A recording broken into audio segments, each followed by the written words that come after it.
You're listening to episode 37 of The Gold Mine Podcast. As women, we have to invest that time in getting to understand who we are. Be ambitious, be bold, create the life of your dreams. This is the Gold Mine Podcast with your host, Adrian Dion.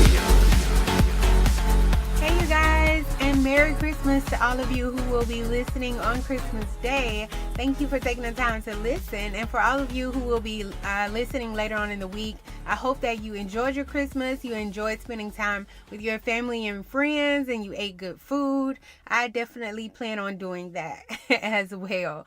Today, I just wanted to come on and talk to you guys about a couple of things. Last week I did a webinar about 4 common mistakes people make that prevent them from achieving their goals. As we get ready to prepare for 2019, I know a lot of people's attention is on, their goal setting for next year. And for some reason, last week, I didn't get a chance to save the video, so it was only up for 24 hours. And so I figured for all of you who missed it, because it was midweek when I did the the live video, sorry. For all of you who missed that, I definitely wanted to make sure you got hold of that information. And so I figured today I would give that information to you guys. So before I actually did the live video, I made a post on Instagram and I asked the question, what did people think was the top reason most people don't achieve their goals? What mistake was the top mistake that most people make? And a lot of people came up with some really great ideas. Some people said people let fear get in the way, or they end up quitting before they finish. A lot of people said negative self-talk. Inconsistency. Somebody else said a lot of people try to do it alone, and that is their mistake. And that is so true. By the way, you always want to make sure you have the help that you need. But none of those were actually on my list. Although all of those things are very important factors that play a huge role in whether we achieve our goals or not, I think sometimes we focus so much on those things that we forget the small practical things that we can do that would help diminish those other big things like the fear and the negative self-talk. So today, the 4 that I actually have on my list are probably all things you already know to do. But there was a quote that once said, people need to be reminded more often than they need to be instructed. So a lot of times you already know the things, you just need to be reminded of them. And so that is what I'm hoping to do today. So the first common mistake I have on the list is lack of clarity. Even though most people know that their goals should be specific, they still generalize their goals. And when you do this, you're not able to make a concrete plan because the goal is too general. I know a lot of people go to the whole SMART goals things. And to be honest, I really don't like SMART goals. And I'll tell you why. The acronyms stand for specific, measurable, achievable, relevant, and time bound. Now, a lot of those I agree with, but the things that I don't agree with is achievable and relevant. If I'm making a goal and I say that the goal should be achievable, if I can already do it, then why is it a goal? You always want to make sure that your goals are a bit risky, that it's not something that you already know how to do, because if so, you're going to only procrastinate, because basically you're like, okay, I already know I can do this, and you're not going to be excited about it. It's not going to push you. It's not going to allow you to grow. And so any goal that we set should be set to push our limits and to allow us to grow. For those of you who would like a guide for setting your goals, I would suggest using the SMARTER acronyms, and it's for specific, measurable, but then it includes action steps. And this is one I really like because you want to make sure that, well, one of the things I do is I make sure that all of my goals start with a verb. So it starts, instead of saying, I want to be more healthy, my goal is to walk on the treadmill for 45 minutes for 5 days out of the week. So it's starting with an action verb. That's one of the tips that I would give you on forming your goals. The other one is risky. So, like I just said, it needs to be outside of your comfort zone in order to grow. It should have a time bound. So, this means it has a specific deadline. So, using the example that I just used, walk on the treadmill for 45 minutes, 5 days out of the week. You have those very specific time measurements and time deadlines on the goal. The other one is that it needs to be exciting. So if you think about your goal and you don't get excited about it, not a project, not something that you have to do, like, go to work every day, but no, like, you need to have a goal that excites you. You can think about that goal, you can think about the outcome and say, man, when I accomplish that, door is going to open for me. This situation is going to be like this. You need to be excited about the outcome, because that is what's going to give you motivation. And then the last thing is that it needs to be relevant. It needs to be relevant for your life. You need to make sure that the goals make sense for you. Like, if I'm trying to become the president of the hospital where I am, I can't also have a goal of traveling to 30 countries the next year, because when am I going to be at work? When am I going to have time to invest in the projects that I'm trying to do at work? It doesn't make sense. So just make sure that they are relevant for your situation and your season in life.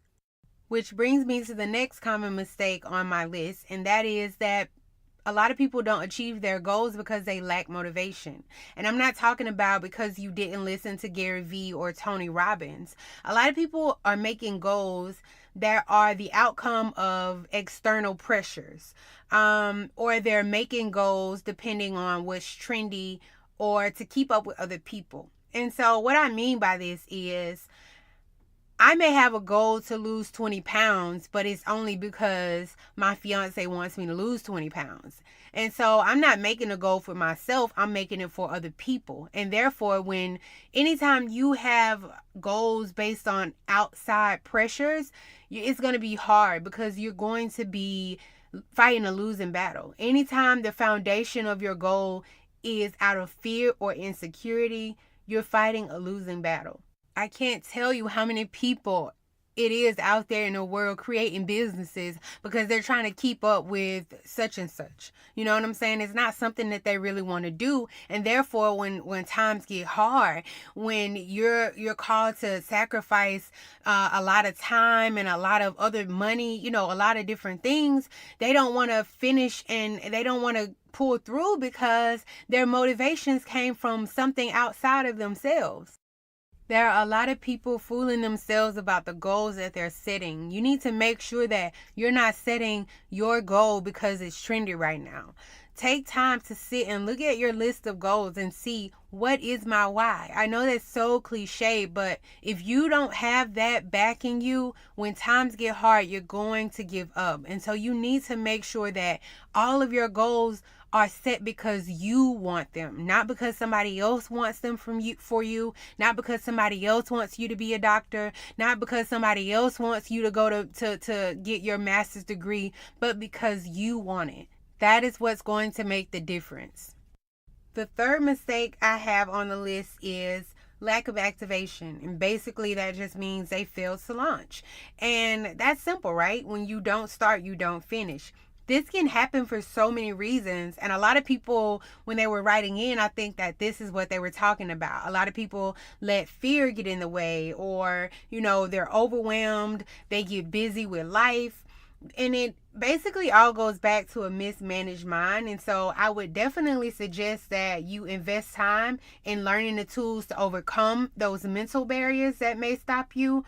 But failing to launch is a big one. And so one of the tricks that I use to overcome this is I make a list of all the steps that are required for me to finish whatever it is that I'm trying to complete. And then I start with the easiest step first. This is going to help so much because it's going to give you a sense of accomplishment once you finish that easy step first. And then it's going to give you momentum. So most of the time, once you finish that first step, you're going to be like, oh, that didn't take much time at all. And you're going to move on to the next thing. The other trick that I do is to actually set aside time to work on it. Even if it's just 10 minutes, I say, okay, I'm going to set aside 10 minutes, a small amount of time is all you need. Set aside 10 minutes to work on it.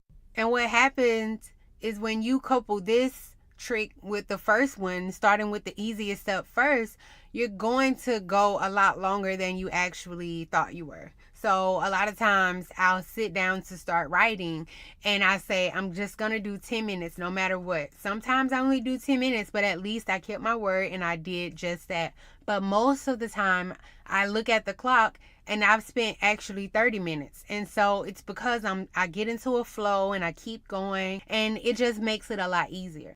Now, I didn't mention this on the live video that I did, but I just thought about it. Another trick for helping you to avoid failure of launch is to stop telling people that you're going to do it. Because, and I think I've explained this on another episode, but when you do that, you trick your mind because you get instant gratification when you say, hey, I'm going to do this. I'm going to, work on this. I'm going to write a book. And when people in response give you that, oh my gosh, that's awesome. That's great. You receive gratification right there. And so in your mind, in your brain is like, I already accomplished it.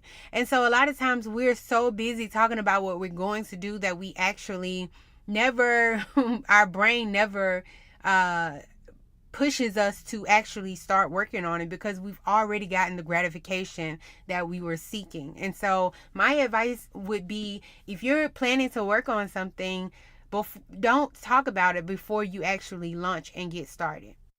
Now, the last common mistake, but definitely not least, is lack of visibility. And when I say lack of visibility, I'm not talking about you didn't make a vision board and now none of your goals are going to come to pass or whatever. I'm talking about consistently viewing your goals. At the end of every year, I sit down and I look at the list that I made about all of the goals that I wanted to accomplish, and I look at what I did right, and I also write down everything that I did wrong. And I do that by just looking at my feelings. What am I disappointed about, and what could I have done differently? That is really good because a lot of people think that negative emotions are bad, but I don't. I feel like negative emotions are indicators actually. And so you need to sit and figure out, why am I feeling like this? Go back and look at the thought process. But in that, I'm feeling disappointed about me not accomplishing some of the things, but I'm looking at what were some common patterns that I'm seeing in the things that I didn't finish and didn't accomplish.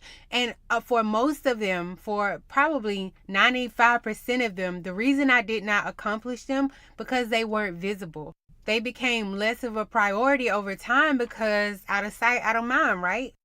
One of the things I'm going to do this year differently, which I would suggest for you, is to start looking at that goal list daily, weekly, monthly, and going back and measuring how far along are you with accomplishing that. A lot of times we think we have more time, and then we look back and we're full of regret at the end of the year. One of the people who attended the live session that I did on this asked the question, what would be my recommendation for where to put those goals? And if he was saying, if I'm not talking about like just a vision board, how do I look at them and assess them every single day? And my recommendation would be in journaling.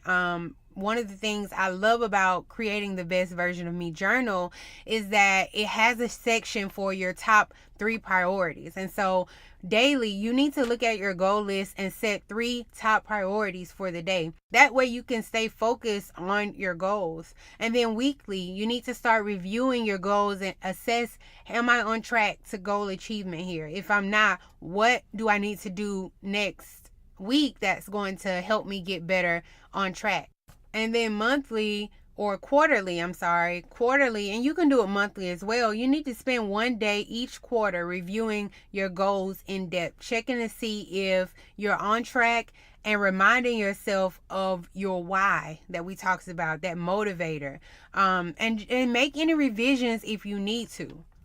And while I'm talking about looking at your goals quarterly, I think Another mistake that I should have put on the list is the fact that when we're ambitious, when we want to do so much, a lot of times we make too many goals. I honestly believe that you shouldn't have more than 10 goals for the year, and that you should separate them into quarters. So you should only be working on 2 to 3 of those goals in each quarter, so that you can have more focus and you can have more intention. You should be able to say, okay, if I'm going to lose 20 pounds, I want to do that in the first 90 days. So the rest of the year, I don't have to be trying to lose those same 20 pounds. I can get it done, and I can work on maintaining it, and I can focus on another goal of mine. You need to be able to focus and really put a lot of quality and effort into whatever you're trying to do. And you can't do that when you're stretched thin trying to accomplish 10 different goals. I talked to you guys last week about the multifaceted goals that you need to have in every area of your life. So sit down and look at what areas of your life you want to improve on and make goals for those.